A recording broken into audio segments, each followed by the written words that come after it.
বাবা আমার কি বাকি হইলো বাবা, আমি কইতাম বাবা 6 লাখ টাকার মাল আমার কি বাকি এলো।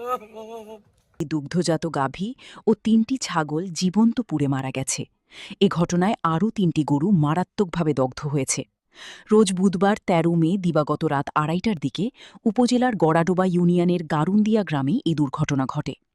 ক্ষতিগ্রস্ত কৃষক ও ইটভাটা শ্রমিক সোহেল মিয়া জানান, মশা তাড়ানোর কয়েল থেকে আগুনের সূত্রপাত হতে পারে। রাত ২টার দিকে আগুন দেখে প্রতিবেশীরা এগিয়ে এসে তা নিয়ন্ত্রণে আনলেও ততক্ষণে গবাদি পশুগুলো পুড়ে ছাই হয়ে যায়। পশুগুলোকে উদ্ধার করতে গিয়ে সোহেলের ছোট ভাই জুয়েল আহত হয়েছেন। স্থানীয় পল্লী চিকিৎসকদের মতে দগ্ধ বাকি ৩টি গরুর অবস্থাও আশঙ্কাজনক। অগ্নিকাণ্ডে পরিবারটির প্রায় ৫ লাখ টাকার ক্ষয়ক্ষতি হয়েছে।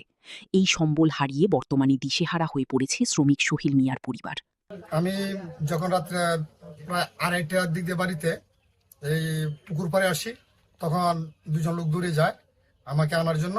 তখন তাৎক্ষণিকভাবে আমি আমার যুগলবাতি, ওষুধের যুগলবাতি নিয়ে আয়সা দেখি মর্মন্ত অবস্থা।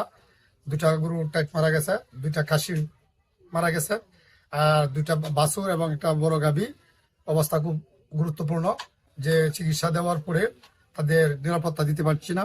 যাহার ফলে আমি আজকে কেন্দ্র থানার ভেটারিনারি সার্জন শাকত হোসেন স্যারকে অবগত করছি। প্রায় 5 লাখ বা বেশি হতে পারে, কমও হতে পারে। আমাদের গ্রামবাসী সবাই দুঃখজনক এই আগুনটা লাগাতে, যে এরকম একটা নিরীহ গরিব অসহায় ফ্যামিলির উপর আল্লাহ তাআলা এমন একটা এই ভয়ঙ্কর কষ্ট তারা পাচ্ছে।